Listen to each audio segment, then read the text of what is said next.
અંજારમાં જય શ્રી કૃષ્ણ પ્રભાત ફેરીના દ્વિતીય વર્ષનો મંગલ પ્રવેશોત્સવ ભવ્યાતિ ભવ્ય રીતે ઉજવાયો. સનાતન ધર્મના મૂલ્યોના જતન, વૈદિક સંસ્કૃતિના પ્રચાર અને સામાજિક સમરસતાના સંદેશને જન સુધી પહોંચાડવાના પવિત્ર હેતુ સાથે અંજાર શહેરમાં પ્રત્યેક 11ના દિવસે જય શ્રી કૃષ્ણ ગ્રુપ દ્વારા આયોજિત થતી પ્રભાત ફેરીએ સફળતાપૂર્વક 1 વર્ષ પૂર્ણ કરીને દ્વિતીય વર્ષમાં મંગલ પ્રવેશ કર્યો છે.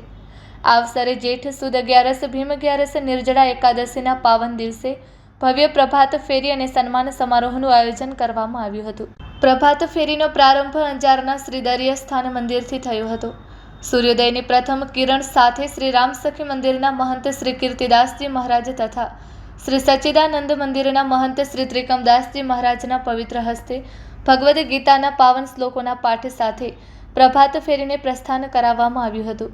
જય શ્રી રામ અને જય શ્રી કૃષ્ણના ગગનભેદી જયઘોષથી સમગ્ર વાતાવરણ ભક્તિમય બની ગયું હતું. પ્રભાત ફેરીમાં જોડાયેલા ધર્મપ્રેમી ભાઈઓ, બહેનો, માતાઓ, વડીલો તથા બાળકોએ ગળામાં જય શ્રી કૃષ્ણ પ્રભાત ફેરીનો ખેસ ધારણ કર્યો હતો.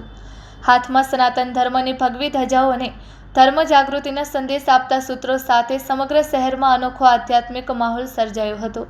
પ્રભાત ફેરીના 5 આધાર સ્તંભ, આર્ય સંસ્કૃતિનું જતન, વૈદિક સનાતન ધર્મનો પ્રચાર, સંપૂર્ણ શ્રદ્ધા સાથે નિષ્કામ ભક્તિ, સામાજિક સમરસતા સાથે વસુધૈવ કુટુંબકમની ભાવના તેમજ અબોલા પક્ષીઓને દાણા તેમજ ગૌમાતાને નિરણ, આ 5 સિદ્ધાંતોને જીવનમાં ઉતારવાના સંકલ્પ સાથે કાર્યરત જય શ્રી કૃષ્ણ ગ્રુપ દ્વારા માત્ર ધાર્મિક જ નહીં પરંતુ સેવાકીય ક્ષેત્રે પણ નોંધપાત્ર કામગીરી કરવામાં આવી રહી છે. ગ્રુપના સભ્ય જીતેશભાઈ પીઠડિયાએ જણાવ્યું હતું કે છેલ્લા 5 મહિનામાં ગ્રુપ દ્વારા આશરે 700 કિલો ચણ પક્ષીઓને અર્પણ કરવામાં આવ્યા છે. તેમજ ગૌસેવા માટે ₹26,000થી વધુની રકમ ચારા અને નિરણ પાછળ ખર્ચવામાં આવી છે.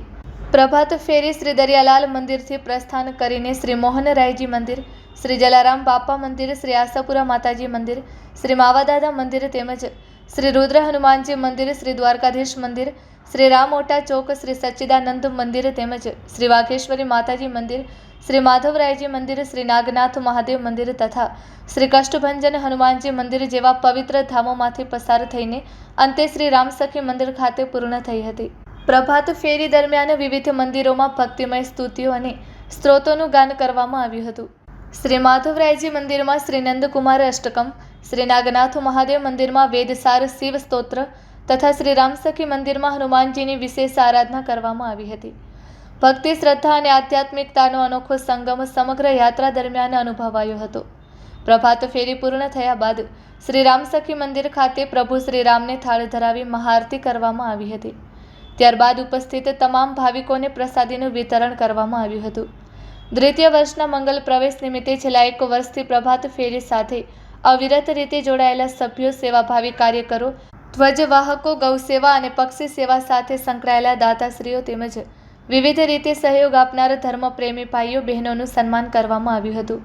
આ પ્રસંગે ઉપસ્થિત સંતો અને આગેવાનોએ પ્રભાત ફેરીના આ સેવા યજ્ઞને સમાજ માટે પ્રેરણાદાયી ગણાવ્યો હતો. મોટી સંખ્યામાં જોડાયેલા ભક્તજનોની ઉપસ્થિતિએ સમગ્ર કાર્યક્રમને ઐતિહાસિક બનાવ્યો હતો. જય શ્રી રામ અને જય શ્રી કૃષ્ણના જયઘોષથી અંજાર શહેર ગુંજી ઉઠ્યું હતું અને સનાતન ધર્મના સંસ્કારો, સેવા, સમરસતા અને ભક્તિનો દિવ્ય સંદેશ સમાજના દરેક વર્ગ સુધી પહોંચ્યો હતો. આ પ્રભાત ફેરી માત્ર એક ધાર્મિક યાત્રા નથી પરંતુ સમાજને સંસ્કાર, સેવા, સહ અસ્તિત્વ અને સનાતન ધર્મના મૂલ્યો સાથે જોડતું એક સશક્ત જન આંદોલન બની રહ્યું છે.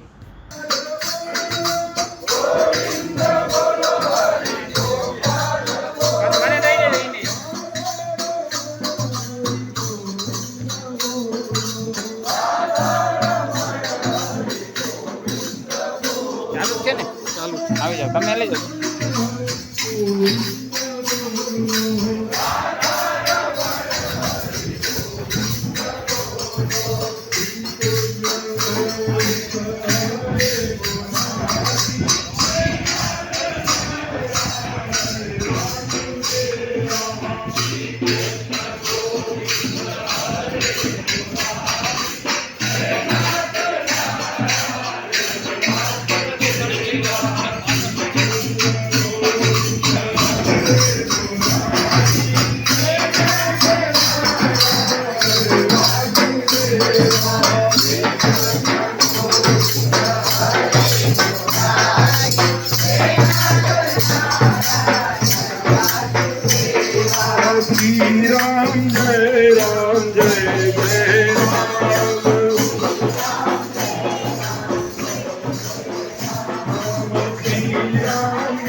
Thank you.